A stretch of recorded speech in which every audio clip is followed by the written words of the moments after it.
We began 10 TV News here with breaking news at 6 p.m. A statewide Amber Alert has been issued for 4 children who were taken from their home in Cleveland. Thank you for joining us tonight. I'm Scott Light. You likely received that alert on your phone, so let's get right over to reporter Cierra Johnson with new developments just in to our digital broadcast center. Cierra?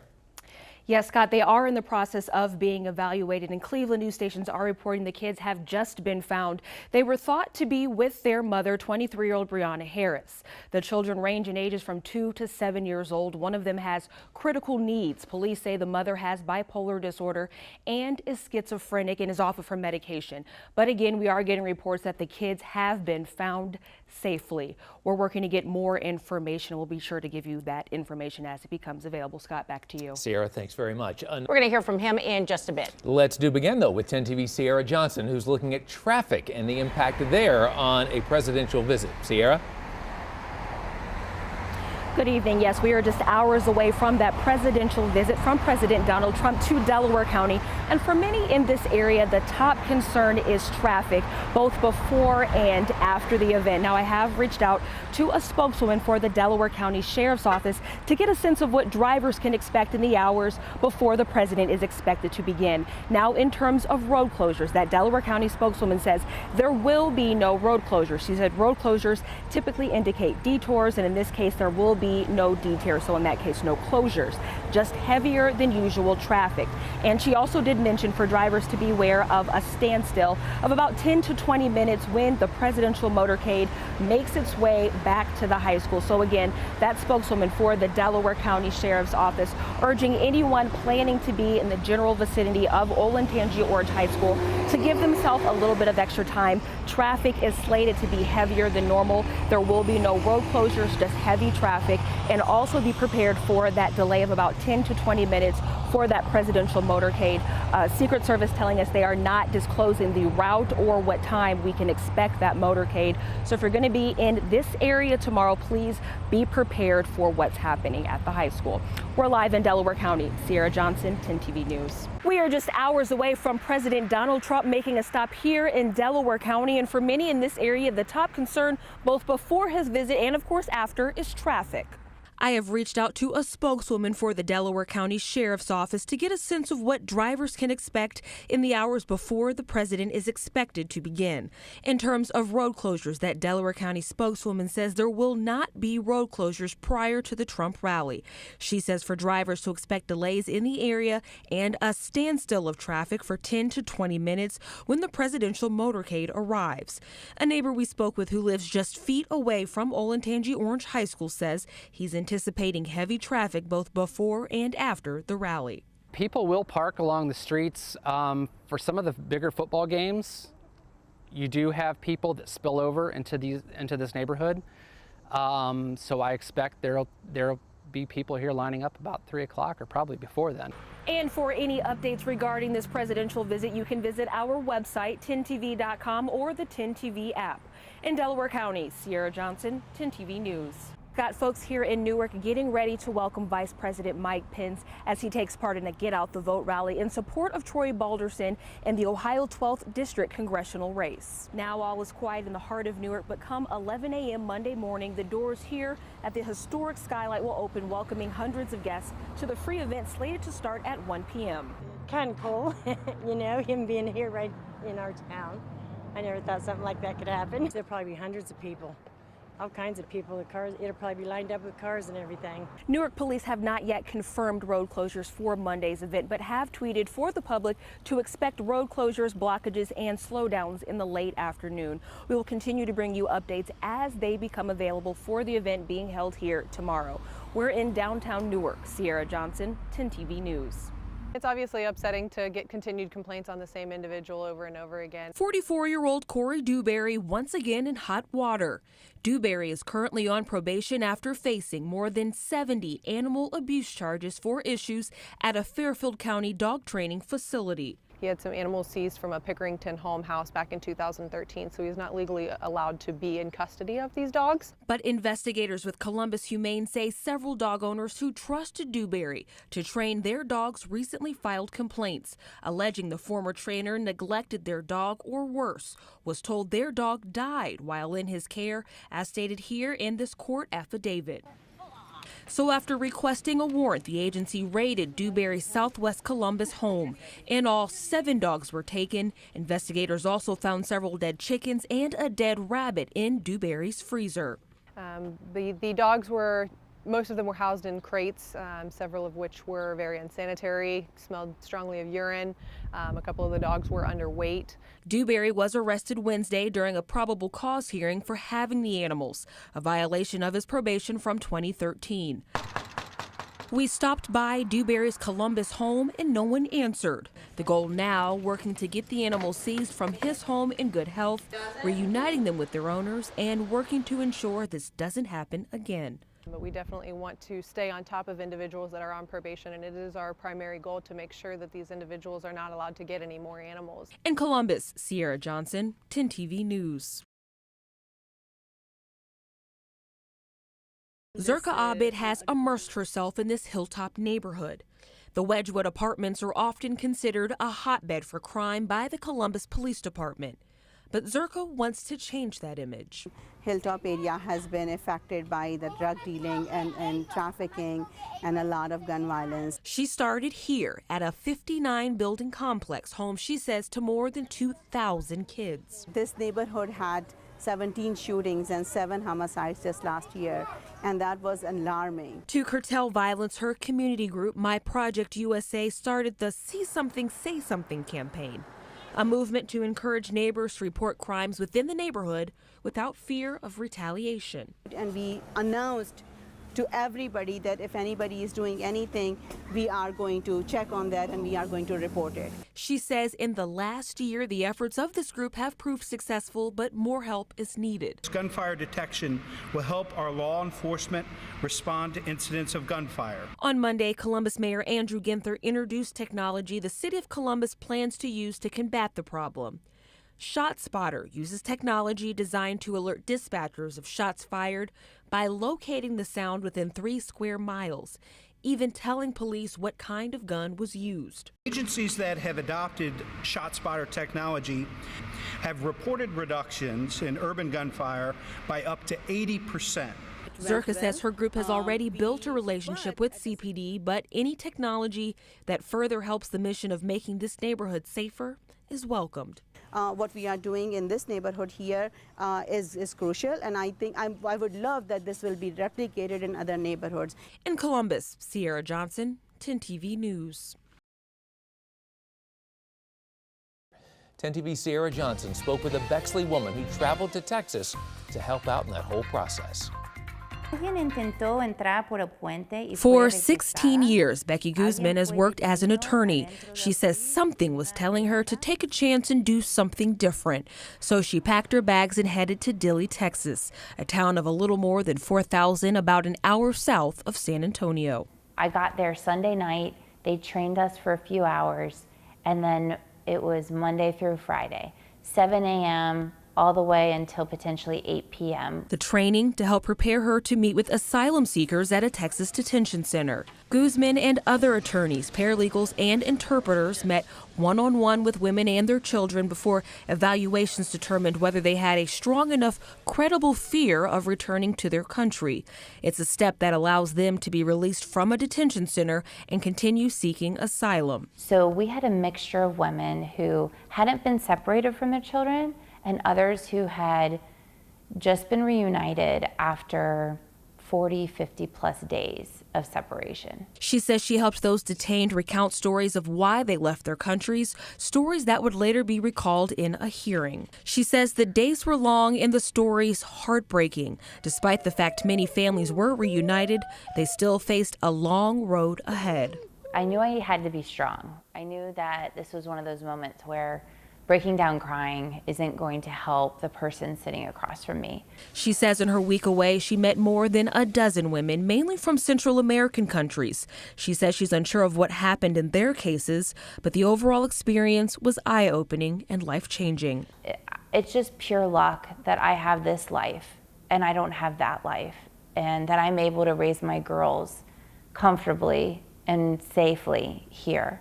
In Bexley, Cierra Johnson, 10 TV News. A local bouncer is killed on the job, shot at a West Columbus bar. Thank you for joining us for 10 TV News at 6:30. I'm Scott Light. The shooting happened Saturday morning at O'Toole's Irish Pub and Grill. 10 TV's Cierra Johnson joins us from the bar along West Broad Street with more on how that bouncer died. Scott, detectives are investigating what led to a shooting here at O'Toole's Irish Pub on the city's west side that left a bouncer simply walking patrons back to their car dead, and those suspects are still on the loose. According to the Franklin County Sheriff's Office, Robert Lamont Woods was escorting patrons back to their car early Saturday morning when a second car with two men pulled up and opened fire. Woods was struck and pronounced dead at Doctors West Hospital. Right now, investigators aren't releasing any details on the car they believe may have been involved in the situation, but they're asking anyone with any information to contact the local authorities. In West Columbus, Cierra Johnson, 10 TV News. Before the doors officially opened, she's playful. She likes other animals. She likes playing with other animals. Gustavo Botello was there, ready, waiting, hoping his husky's soul was waiting on the other side. She's not just something tough you can just replace really quickly. It's something that you hold dear to your heart. In the days following the 4th of July holiday, many dog owners find themselves here at the Franklin County Dog Shelter, searching for their pooch who may have been startled by the lights and noise. We do post pictures of them online, and you can email us or call us with a lost dog report, but the best thing to do is get in your car and drive over here. Susan Smith says the number of dogs brought into the North Side shelter is slightly down from this time last year. In all, 50 dogs were brought in by neighbors or dog wardens. We were there as several owners made the winding trek through rooms and rooms full of cages, hoping one of them contained their pet. Gustavo was one of the lucky ones. As was Jasmine Ford, whose pup Achilles ran off last night in Westerville. There are good people out there who will, turn your dog in. They want them to get home. So it was the greatest feeling ever. But not every visit ends in a reunion. As many as 2/3 of the dogs brought in will never be claimed by an owner. You really do need to come right away to look for your lost dog, because after 3 days, it becomes the property of Franklin County. That policy is extended to 14 days for dogs with a license. And Susan says this shelter is already bursting at the seams with dogs looking for good homes. So the quicker these pups can be reunited with their families, the better. In Columbus, Cierra Johnson, 10 TV News. And this classroom full of eager college students could sit your future healthcare provider. I think exposure is key into getting into and finding what you love and finding your passion. 18-year-old Joshua Simpo is a college student from Florida. He says after battling eye issues as a child, the field of optometry piqued his interest. So I believe that there's a huge future for optometry, and the more we study it, the more we learn about the body. Some in this 3-day course offered by OSU are sure of their future career plans.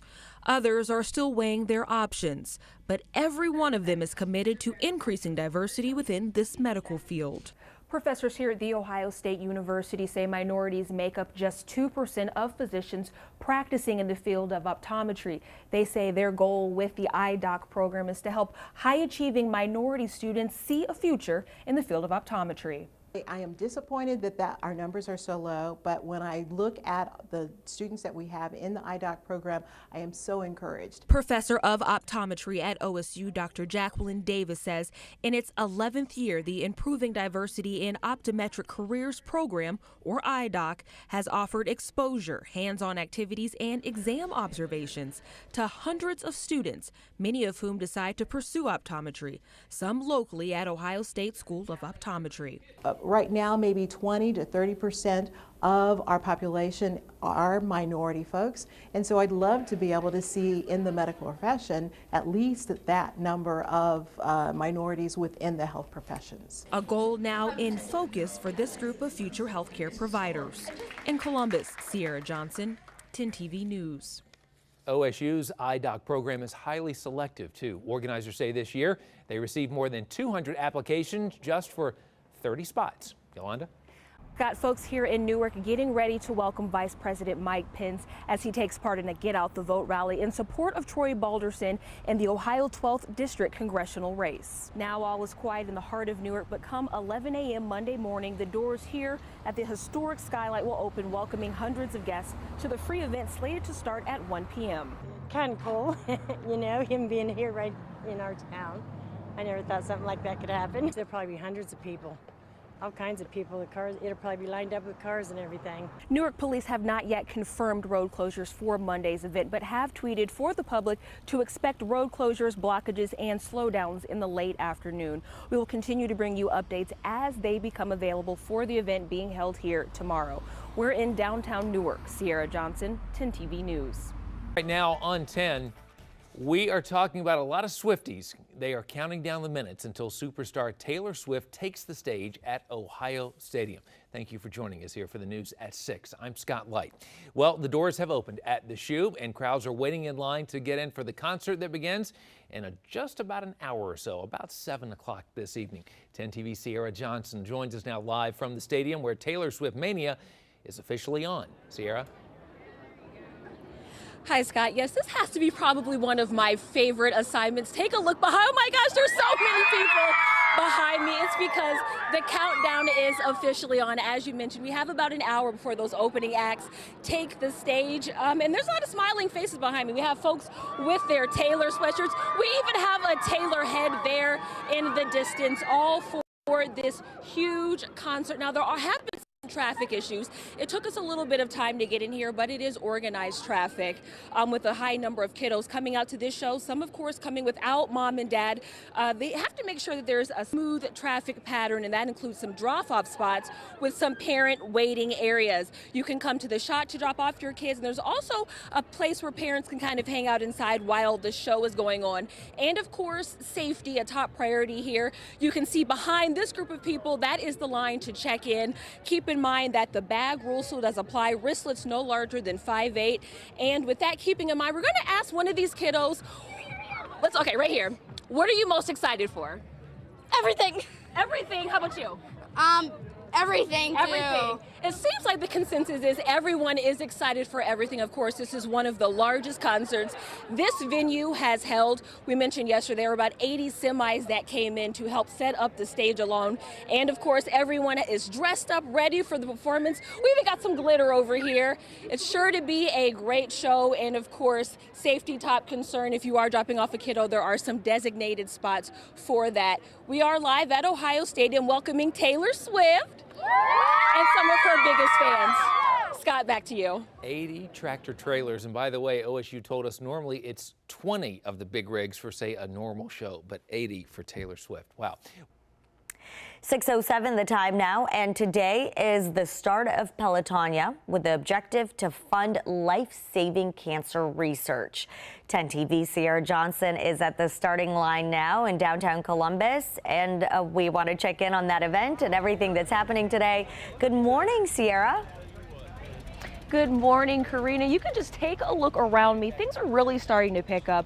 Folks are making their way in to pick up those bikes to begin the bike ride that starts at 7 o'clock. Now, riders taking part in this weekend's fundraiser, of course, have the option of riding 25, 35, 45, or 200-mile routes over the course of 3 days. And if you're still looking to take part in the event but may not be up for the physical task, there is the option of doing the virtual ride. Of course, you can raise money that way as well. And this is a very monumental event for Pelotonia. It's in its 10th year, and so far they have raised over $14 million. Just another look out here. Folks are really making their way in. We have a little under an hour. We've seen folks taking pictures, really commemorating the 10th year and what is set to begin this weekend. We'll be here all weekend as this race sets off. We are in McPherson Commons. Sierra Johnson, 10 TV News. All right, Sierra, thank you. 6:35 the time now, and today is the start of Pelotonia with the objective to fund life-saving cancer research. 10 TV Sierra Johnson is at the starting line now, where riders will hit the road at 7 a.m. Sierra?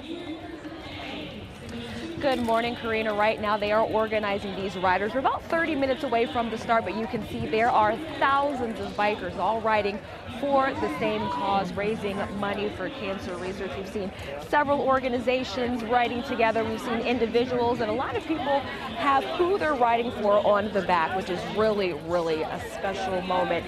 Now, this is a special year. It's the 10th year for Pelotonia, and those taking part in this weekend's event have the option of riding 25, 35, 45, or even 200 miles over the event. And if you're looking to take part in the event but maybe not up for the physical task, there is the option of doing the virtual ride. You can still raise money for finding a cure for cancer. Again, the 10th year for this amazing event.